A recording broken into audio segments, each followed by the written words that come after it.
All right, so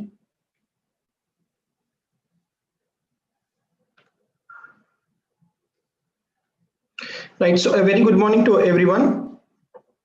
I welcome you all to this particular session on the management of diabetes mellitus. So in this session of management of diabetes mellitus, I will be discussing mainly on the insulin and as well as the treatment of type 1 diabetes mellitus. So in the previous session, I was discussing the type 2 diabetes mellitus.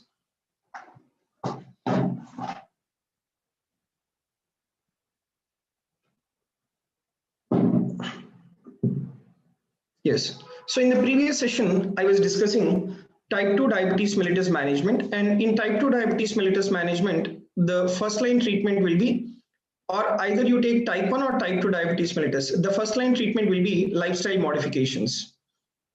And now in this session, let me take up the discussion of the type 1 diabetes mellitus. Right, as everyone is aware of that,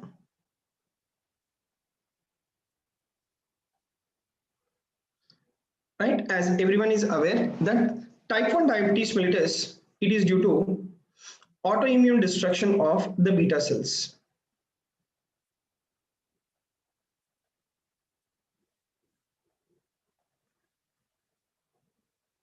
Right, it is autoimmune destruction of the beta cells. So in the sense, the antibodies, they are formed against the beta cells.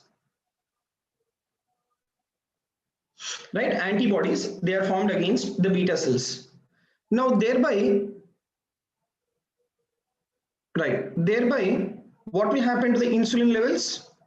The insulin levels will be reduced. Right, thereby the insulin levels will be reduced. So in the treatment of type 1 diabetes mellitus, right, in the treatment of type 1 diabetes mellitus, what is the drug of choice? The drug of choice will be insulin. Right, the drug of choice for type 1 diabetes mellitus is your insulin. Now we have various forms of insulin, and I will first discuss the basic physiology of insulin, then pharmacology of the insulin, then followed by that, how do you treat this particular type 1 diabetes mellitus with the help of the insulin? We will discuss that in detail. Okay, right. So first, if you see the basic question,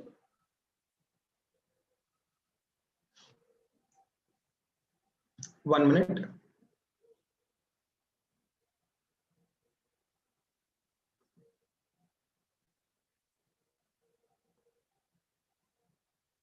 Right. So you take a basic question, that is, insulin causes sodium entry into the cell, potassium exit from the cells, sodium exit and potassium entry into the cells. Right. So can anyone make an attempt to answer this question? What will be the physiological action of the insulin? So this particular insulin, yes, who can answer this question first?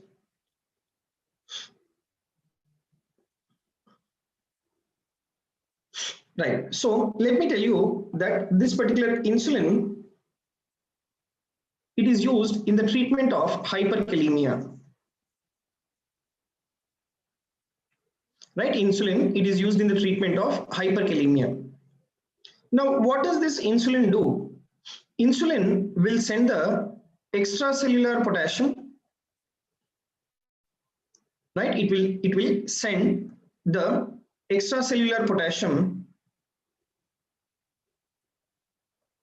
into the intracellular compartment. Right? It will send the extracellular potassium into the intracellular compartment. Okay, and that is the reason why insulin, it is used in the treatment of acute hyperkalemia. Right, that is the reason why insulin, it is used in the treatment of acute hyperkalemia. So what is the answer to this question now? Insulin, it causes potassium entry into the cells. Right, it will cause the potassium entry into the cells. It will push the extracellular potassium into the intracellular compartment. That's a very, very important point related to your insulin. So by this, what I wanted to tell you is insulin, what are all the uses of insulin? Now, if the question is asked, what are all the uses of insulin? If the question is asked, what are all the uses of insulin? Please remember this point. Insulin is used in the treatment of type 1 diabetes mellitus.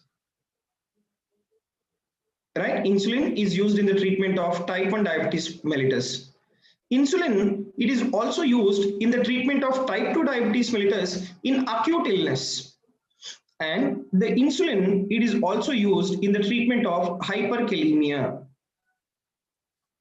Right? Insulin is also used in the treatment of hyperkalemia. Okay, so these are all the uses of insulin. So until now, everyone is aware, insulin means used in the treatment of diabetes mellitus. But please remember, insulin is not just only used in the treatment of diabetes mellitus, insulin is also used in the treatment of hyperkalemia. Right? So that's a very, very important point. Now, you take this hyperkalemia, we have many options of treating hyperkalemia. Right? If you take this hyperkalemia, we have many options of treating hyperkalemia. It is not just insulin. I will tell you very important points related to the treatment of hyperkalemia. For example, if anyone asks you what is a drug of choice for hyperkalemia, drug of choice for hyperkalemia is, right, drug of choice for hyperkalemia is calcium gluconate. Calcium gluconate is the drug of choice. Right, and we have many other treatment options for hyperkalemia apart from insulin. Right, and what are those options? Salbutamol nebulization. Right, salbutamol nebulization. Then followed by that, right, then followed by that, the other options for hyperkalemia treatment is, insulin should be given along with dextrose.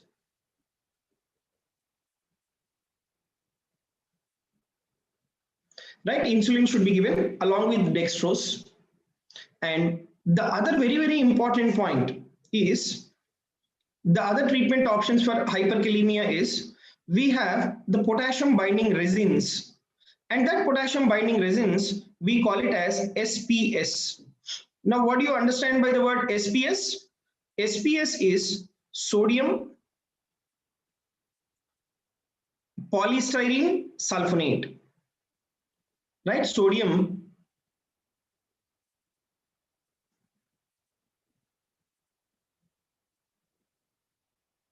just 1 minute, yeah, sodium polystyrene sulfonate.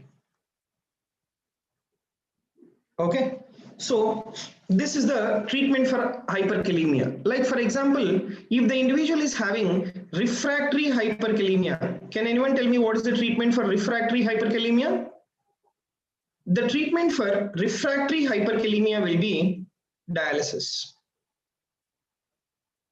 Right, the treatment for refractory hyperkalemia will be dialysis. Okay, so that is about the treatment of hyperkalemia. Now, why did we come into this point of hyperkalemia treatment at this junction of diabetes mellitus management? Why? Because insulin is used in the treatment of hyperkalemia. So that is the reason why at the same point I tried to discuss what are the other options for the treatment of hyperkalemia. Right, now we will go on to the discussion of the type 1 diabetes mellitus. Right, now we will go on to the discussion of type 1 diabetes mellitus. Now in type 1 diabetes mellitus, what is that you will have? You will have absolute insulin deficiency. Right? You will have absolute insulin deficiency. Why? Because the beta cells are destroyed. Right? The beta cells are destroyed. So that is the reason why the only treatment option for your type 1 diabetes mellitus is giving insulin. Okay. So because these patients with type 1 diabetes mellitus, they are dependent on insulin. Right? Because these patients with type 1 diabetes mellitus, they are dependent on insulin. That is the reason why type 1 diabetes mellitus is called insulin dependent diabetes mellitus. Right? Type 1 diabetes mellitus is called insulin dependent diabetes mellitus. Okay. So that is about your type 1 diabetes mellitus. And let me tell you, in the absence of insulin, another very important multiple choice question. In the absence of insulin, these patients with type 1 diabetes mellitus, they are more prone for acute complication that is called diabetic ketoacidosis. This is another very important point. Please remember this. In the absence of insulin, right, in the deficiency of insulin, these patients with type 1 diabetes mellitus, they are more prone for the development of diabetic ketoacidosis. Okay, right. Now we will take up the discussion, a detailed discussion of the insulin. Okay, so can anyone make an attempt of this question? Insulin acts by stimulation of ionoreceptors, enzymatic receptors, metabotropic receptors, nuclear receptors. Can anyone make an attempt of this question? Insulin acts by stimulation of ionotropic receptors, enzymatic receptors, metabotropic receptors, nuclear receptors.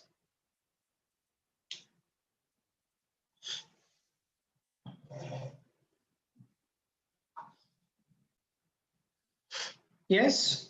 Okay. Now, if anyone cannot answer, now what I will do, first I will discuss detailedly about the insulin, then I will come back to this question once again to all of you. Right? So first, let me discuss in detail about the insulin. Now, insulin, the commercial form of insulin, right? The commercial form of insulin, it has been discovered or done by the two important persons, that is Banting and as well as Best.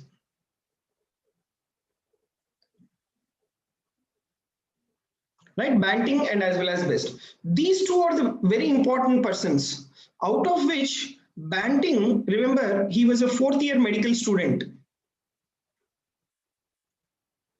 Right? He was a fourth-year medical student when he has discovered this particular insulin. Okay, but Best, who is the Best? Best is the professor of Banting. Best is the professor of the Banting. Now this insulin, as we are very much aware, it is being produced by the beta cells. Right, it is being produced by the beta cells. Now this particular insulin, it has 51 amino acids.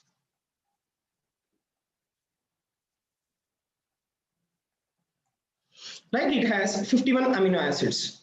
Now out of these 51 amino acids, we have these two chains. These 51 amino acids, they are arranged in two chains. One is your alpha chain, that is A chain. The other one is beta chain, that is B chain.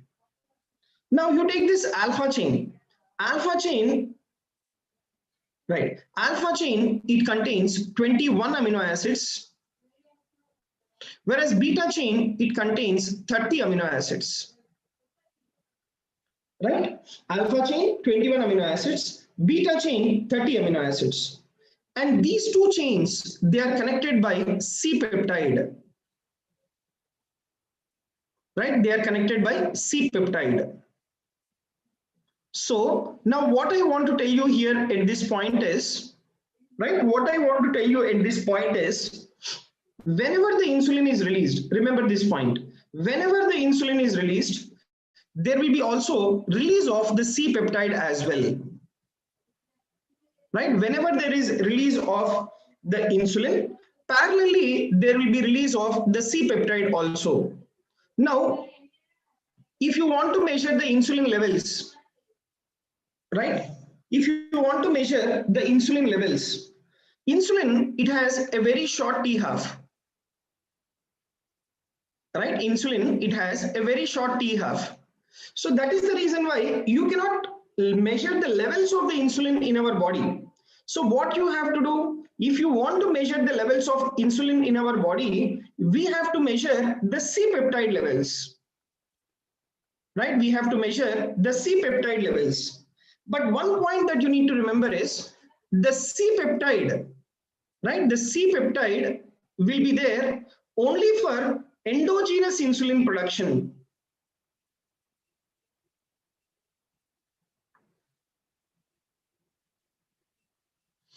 Right? The C-peptide is present only for the endogenous insulin production, not for the exogenous insulin. So if you want to know how much is your endogenous insulin which is being produced by the beta cells, what you have to do, you have to measure the C-peptide levels.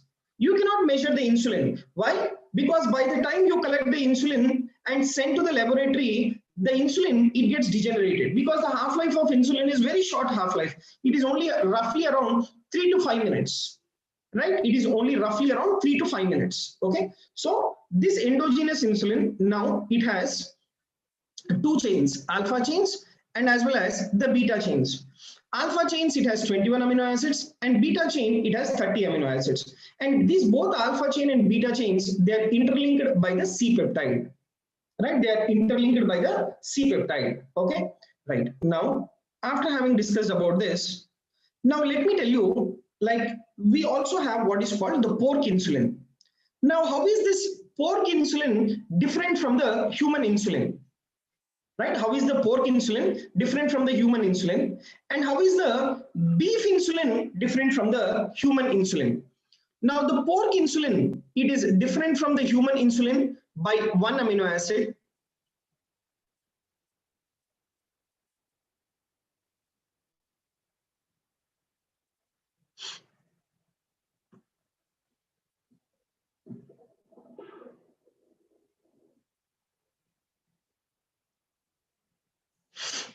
Right. So if you take the pork insulin, it has like different from the human insulin by one amino acid, whereas the beef insulin, right? Whereas the beef insulin, it is different from the human insulin by 3 amino acids.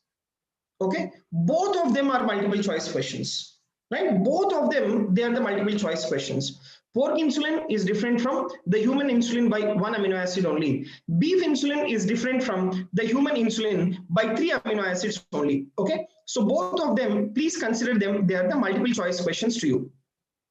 Now, so what is the half-life of the insulin? I have said you, the half-life of the insulin, it is hardly around 5 minutes. Right? Hardly around 5 minutes.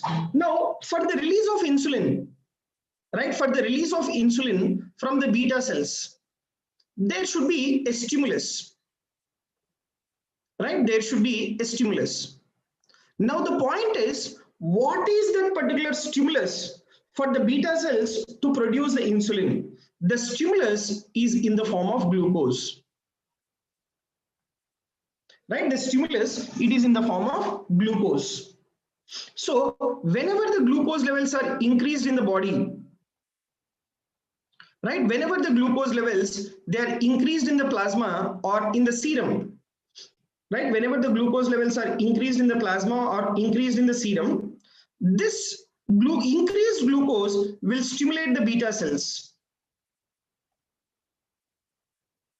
right? Will stimulate the beta cells, and that will release the insulin, right? And that will release the insulin. Okay, so glucose, it is the main stimulus for the release of insulin from the beta cells of the pancreas, right? From the beta cells of the pancreas. Now, whenever this particular insulin is being produced, it has to be produced by the beta cells. Now, what is the mechanism? What is the mechanism? Like, for example, you consider, right? You consider this is the beta cell. Right, this is the beta cell. Okay, now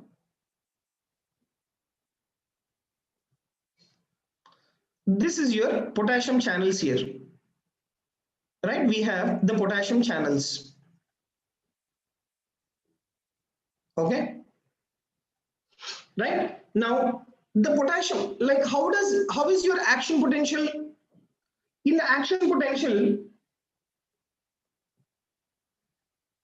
we have depolarization and as well as repolarization, right? In the action potential, we have depolarization and as well as repolarization. So you take depolarization. Depolarization is due to sodium entry and repolarization is due to potassium exit, right? Depolarization is due to sodium entry and repolarization is due to potassium exit. Now what is the mechanism, right? What is the mechanism where the insulin will be produced? Now what will happen is, for the insulin to be produced, what did I tell you? There should be increase in the glucose levels. So increased glucose levels, right? Increased glucose levels, what they will do is they will go and stimulate the GLUT2 receptors. I'll repeat this point. The increased glucose levels will go and stimulate the GLUT2 receptors.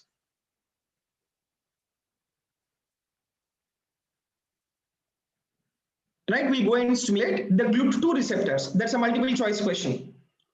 What is a multiple choice question? Hyperglycemia. What is the mechanism by which it will cause the release of insulin from the beta cells? That's an MCQ. So what the hyperglycemia will do? Hyperglycemia will go and stimulate the GLUT2 receptors. Once this particular GLUT2 receptors are stimulated, what this stimulated the GLUT2 receptors will do? The stimulated GLUT2 receptors will inhibit the potassium channels, right? Will inhibit the potassium channels. So your potassium channels, they are inhibited now. Potassium channels are inhibited. So when the potassium channels are inhibited, the potassium cannot come out. Repolarization does not occur, right? Repolarization does not occur. Now, when the repolarization does not occur, what will happen? The cell will be in a continuous state of depolarization. Right? Cell will be in a continuous state of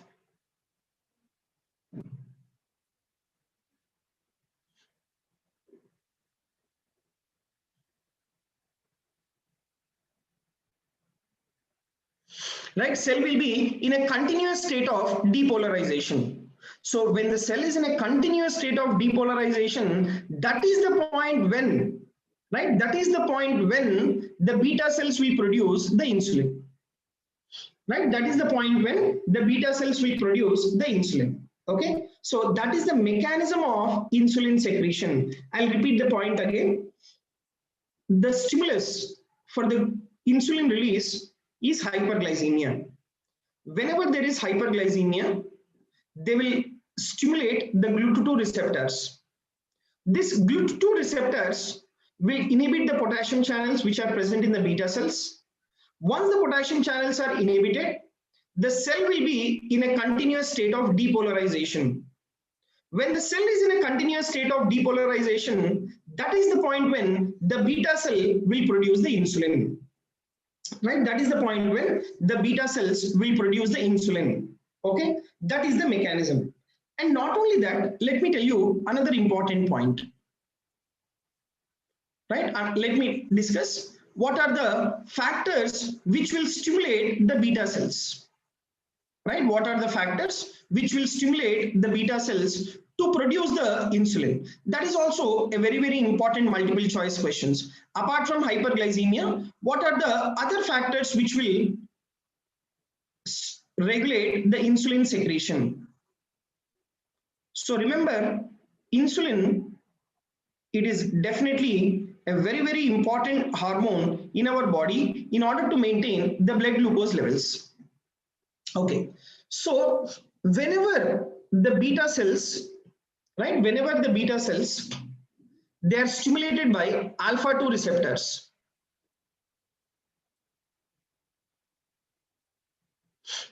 Right? Alpha 2 receptor stimulation. Right? Whenever there is alpha 2 receptor stimulation, then remember that will inhibit, right? That will inhibit the insulin secretion.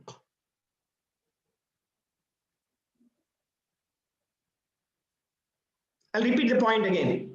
Alpha 2 receptor stimulation, right? Alpha 2 receptor stimulation will inhibit the beta cells, and thereby insulin secretion does not occur. Right? Thereby the insulin secretion does not occur. Whereas you take the beta cells, if they are stimulated by the vagus,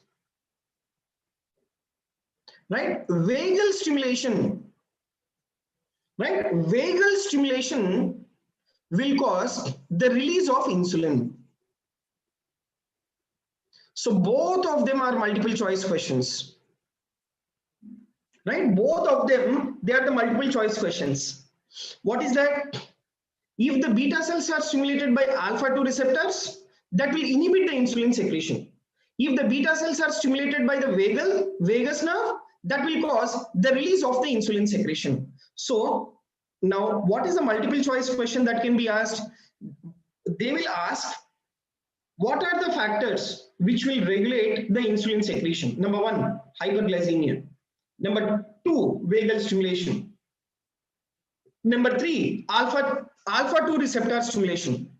And number 4, even your beta 2 agonists, right? Beta 2 agonists, they also regulate the release of the insulin from the beta cells. So what does, can anyone tell me some examples of your beta 2 agonists? Any one of you? What are the examples of the beta 2 agonists? Any one of you, please. So the examples of your beta 2 agonists, they include salbutamol, right? Then terbutaline, right? Then salmeterol, and then formoterol. Okay, so these are the beta 2 agonists. Out of these two are short acting beta 2 agonists, and these two, they are long acting beta 2 agonists. So beta 2 agonist stimulation will cause increase in the insulin secretion. Alpha 2 receptor stimulation will decrease the insulin secretion. Vagal stimulation will increase the insulin secretion. So these are the points what you need to remember about the regulation of the insulin, right? About the regulation of the insulin. Next, the other important thing is, if you take the pancreas, right, we have the endocrine function of the pancreas, which is done by islet cells of Langerhans. Right, endocrine function of the pancreas is handled by islet cells of Langerhans. This one, everyone is aware of this particular point. This islet cells of Langerhans, we have 3 types. What are those 3 types of islet cells of Langerhans? That is alpha cells, then we have beta cells, then we have delta cells. Now this particular delta cells, they are the one which will release somatostatin.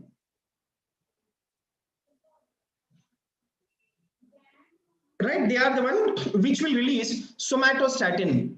Whereas you take the alpha cells, they produce glucagon. Right, alpha cells, they produce glucagon. Whereas the beta cells, they are the one which will produce the insulin.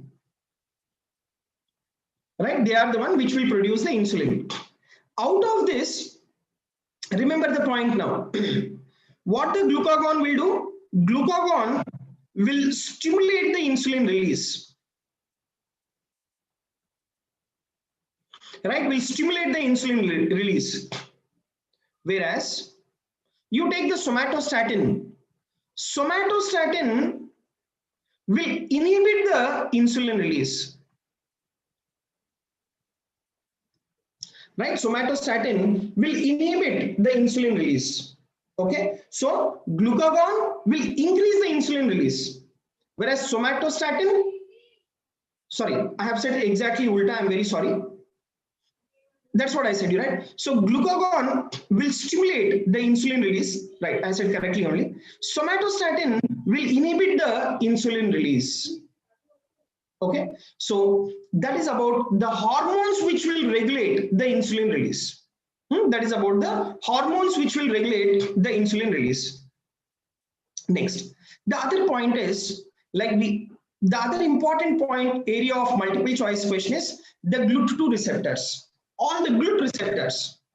Where is the location of the GLUT receptors? Right? The question what they will ask is what is the location of the GLUT receptors? So if you take the location of this particular GLUT receptors, GLUT1 receptors, they are insulin dependent. They are present in the brain, cornea, RBC and placenta. This is a very, very important slide. Very important slide. GLUT2 receptors, they are present in the beta cells, liver, kidney, small intestine. GLUT3 receptors, they are present in the brain and placenta. Now, among the another important multiple choice question is, among all the GLUT receptors, which of the following is insulin independent? GLUT4 receptors, they are insulin independent. This is a very, very important multiple choice question. Right? Now, where are your GLUT4 receptors? GLUT4 receptors are present over the skeletal muscle. Right? They are also present in the adipose tissue. Right? Also present in the adipose tissue. And finally, GLUT5 receptors, they are present in the spermatocytes and as well as the gastrointestinal tract. This is the location of the GLUT receptors. Let me tell you, this slide is a very, very important slide. A very, very important slide. Okay? Right. Out of which, what is a very important question? The important question is, which among the following GLUT receptors, they are insulin independent receptors? They are your GLUT4 receptors, they are insulin independent receptors. And the remaining all are the insulin dependent receptors. Right? The remaining all are the insulin dependent receptors. And they will definitely target you by asking, where is the location of these particular GLUT receptors? Next. Now, we were at this question, right? We were at this question, that is, insulin act by stimulation of. So can anyone answer this? So insulin, remember, it acts by the stimulation of the enzymatic receptor. Now the question is, what is that particular enzymatic receptor? And that particular enzymatic receptor is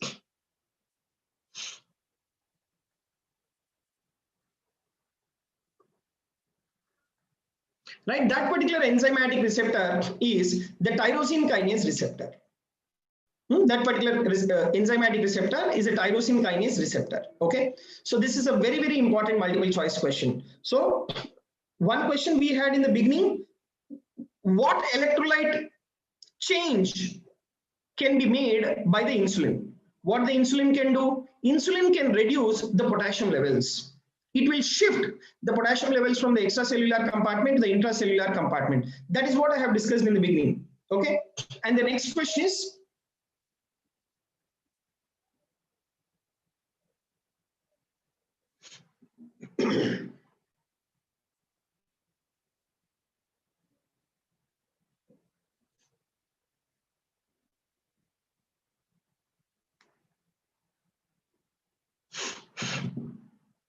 right, and the next question is, the insulin acts by the stimulation of which particular enzymatic receptors? That is tyrosine kinase. Now, if you see the next question, yeah, human insulin, right? You see the next question, right? Human insulin as compared to pork or beef insulin. Already I said you the difference. The difference is that human insulin, it is different by the pork insulin by the amino acids, right? Both pork and as well as the beef insulin. Now tell me, how, in what way the pork insulin or beef insulin is different from human insulin apart from the amino acid difference? Human insulin as compared to pork or beef insulin is more potent, rapidly absorbed, longer acting, more antigenic.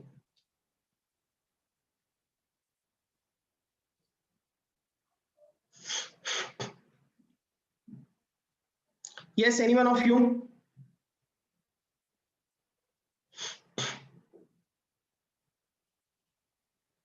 Right. So the point here, what you need to remember is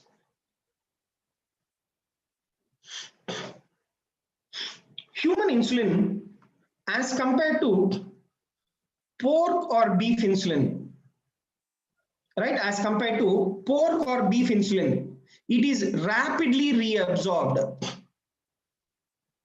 Right, it is rapidly reabsorbed. That is the advantage of the human insulin compared to that of the pork or the beef insulin, right? That is very, very important point.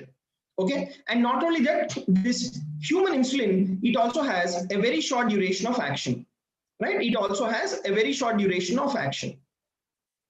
Next, now we will discuss about the preparations of the insulin, right? Now we will discuss about the preparations of the insulin, right? This is your actual pharmacology.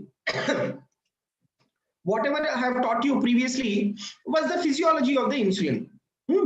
So what did I tell you in this session? In this session, I will take up the type 1 diabetes mellitus and I will try to integrate everything of type 1 diabetes mellitus, basic physiology, then pharmacology, and then general medicine point of your type 1 diabetes mellitus. Okay, right. So all of the following preparations of insulin are rapid and short acting except insulin lispro, aspart, glargine, neutral protamine head-gone. NPH stands for neutral protamine head-gone.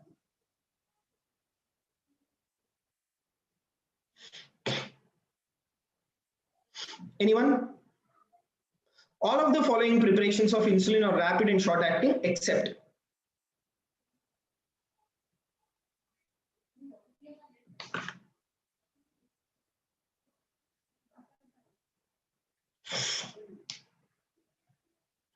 yes. Okay. Now let me tell you the point here. Remember, your insulin glargine, it is a long-acting insulin.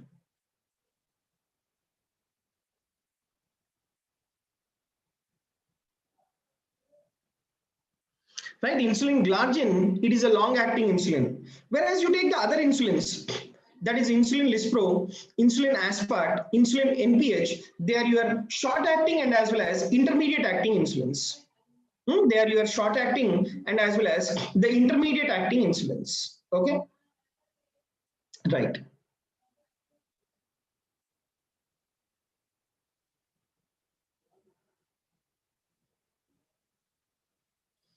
Then, followed by that, let me tell you in what way the insulin is being produced.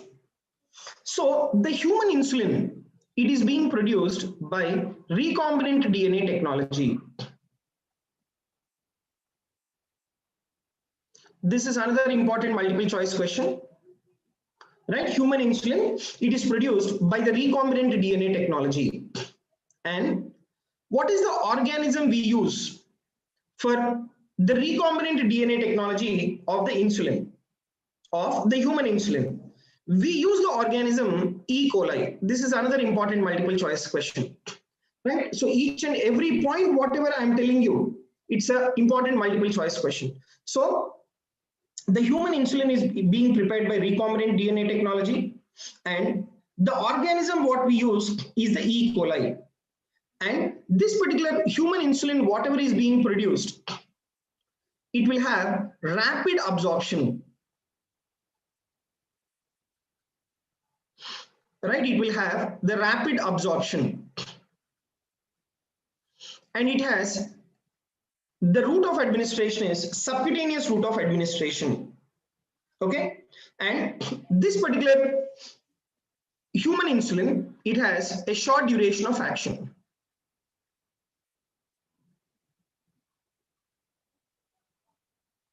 Right, it has a short duration of action.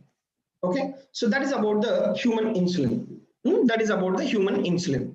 Now let me discuss the various formulations of insulin. We have ultra short acting insulin, right? We have the short acting insulin, intermediate acting insulin, and then long acting insulins.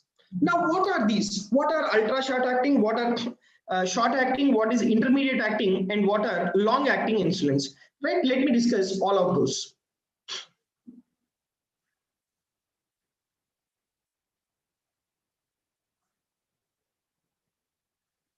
So if you take the ultra short acting insulins, right? If you see the ultra short acting insulins, they are insulin lispro, right? And insulin aspart and glulicin.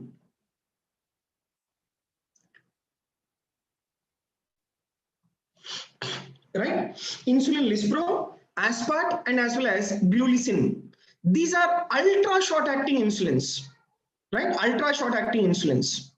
Whereas you take the short acting insulins, right? Short acting insulins, these are also called regular insulins. Right, short acting insulins, they are also called the regular insulins. Okay, now what are these short acting insulin?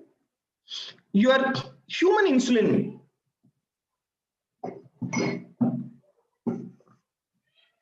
right? Your human insulin,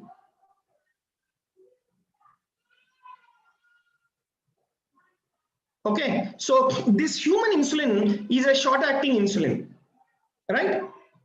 Whereas the next immediate question what they will ask you is, what is the intermediate acting insulin?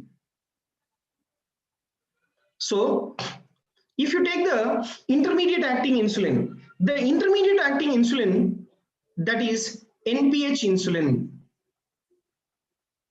right? Intermediate acting insulin is the NPH insulin, that is neutral protamine head gone insulin. That is NPH insulin, that is neutral protamine head gone. Okay, that is your intermediate acting insulin. Then followed by that, you need to know what are the long acting insulins, right? What are your long acting insulins? So if you take the long acting insulins,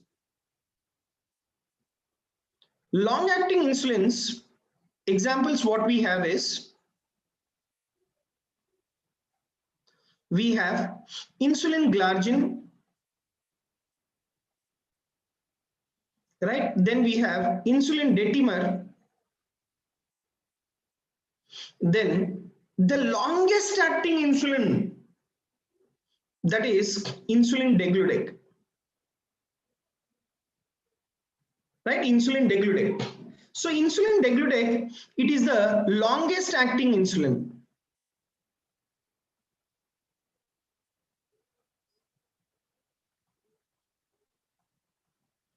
Right, longest acting insulin is what? That is insulin degludec. Okay, and short acting insulins are insulin lispro, aspart, glulicin, that is ultra short acting, and short acting insulins are the human insulin, that is regular insulin, and intermediate acting insulins are the NPH insulin. Now let me show you the points related to these insulins now. Right, first let me discuss about the ultra short acting insulins. Right, first let me discuss about the ultra short acting. What are ultra short acting? As already I have said you, Lispro, Aspart and Glulicin. So remember, why am I using the word ultra short acting? Why? Because these insulin, they will act for only 15 to 20 minutes. Right? Sorry, the onset of action of this insulin is 15 to 20 minutes. But for how much time they act? They act only for 3 to 4 hours. Right? They act only for 3 to 4 hours. That is what is the rapid acting insulins. That is what is your rapid acting insulin. That is insulin lispro, aspart, and as well as the glulicin. The onset of action 15 to 20 minutes. The duration of action, that is 3 to 4 hours. The duration of action is 3 to 4 hours. Then now we have another terminology, that is short acting insulins. Now why are we using the word short acting insulins? We are using the word short acting insulins because the maximum duration what they can act is around 8 hours. Right? Maximum duration they can act is around 8 hours. That is what is your short acting insulins. That is what is your short acting insulins. Okay. So if you take this short acting insulins, the examples what we have is regular insulin and then semi-lente. Right? Regular insulin and as well as the semi-lente. These are your short acting insulins. So out of which regular insulin will act around 5 to 8 hours, and semi-lente it acts around 8 to 12 hours. Right? Semi-lente it acts around 8 to 12 hours. Okay. So that is about the duration of onset of this short acting insulins. So the short acting insulins maximum they act nearly around 8 hours regular insulin, semi-lente 12 hours. Okay. Next, then we have the intermediate acting insulins. Intermediate acting insulins, already I have said you. What are those intermediate acting insulins? One, we have NPH insulin. The NPH insulin, this is also called isophane insulin. Right? NPH insulin, this is also called isophane insulin. This, why is it called intermediate acting insulin? It is called as intermediate acting insulin because the duration of action of this particular NPH or isophane insulin, it is nearly around 16 to 18 hours. Right? The duration is around 16 to 18 hours. That is the reason why. Right? That is the reason why this is called intermediate acting insulin. Now, one more intermediate acting insulin, that is your lente insulin.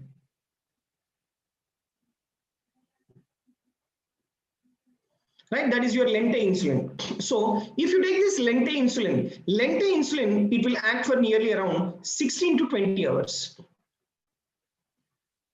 Right? Lente insulin, it will act for nearly around 16 to 20 hours. So that is about the intermediate acting insulin.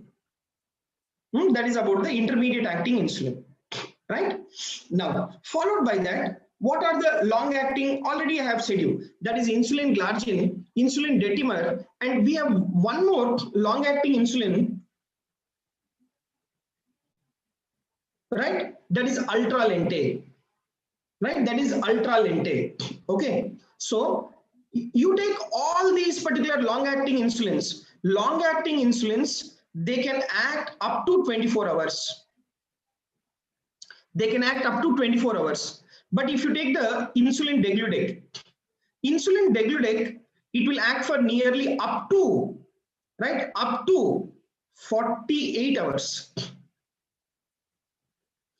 Right, 48 hours. That is about the insulin degludec. Among all the insulins which are available to us now, the longest acting insulin is the insulin degludec. Right, the longest acting insulin is the insulin degludec. Right.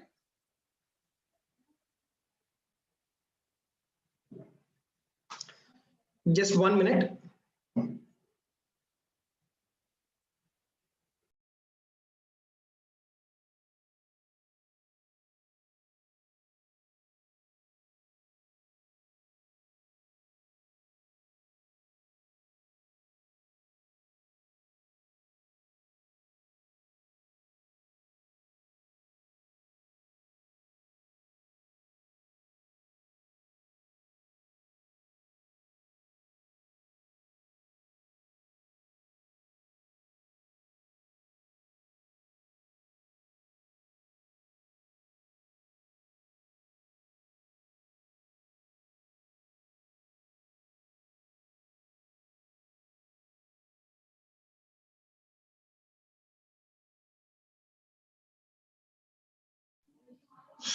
Right. So, sorry for the interruption. So the long-acting insulins, the longest acting is the insulin degludec. So these are the various formulations of the insulin. So I will just shortly summarize. Ultra short acting, right? Ultra short acting, that is insulin lispro, aspart, glulicin. Short acting insulins, they are regular insulins and semi-lente. Intermediate acting insulin, that is or isophane insulin, and the one is lente insulin. Long acting insulins are ultra lente, glargine, detimer, and degludec. Right. So this finishes the discussion of the formulations of the insulin. Right, the formulations of the insulin. Okay.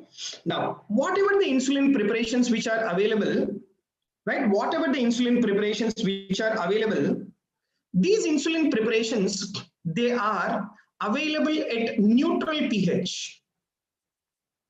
What is the pH of our body? The pH of our body is 7.36 to 7.44. That is the pH of our body, right? That is the pH of our body.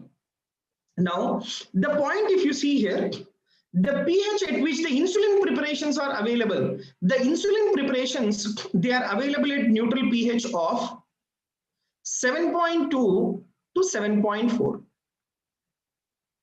Right? They are available at a pH of 7.2 to 7.4. But the only exception, and that's an important multiple choice question, that is insulin glargine. See, insulin glargine, it is prepared at the acidic pH of 4.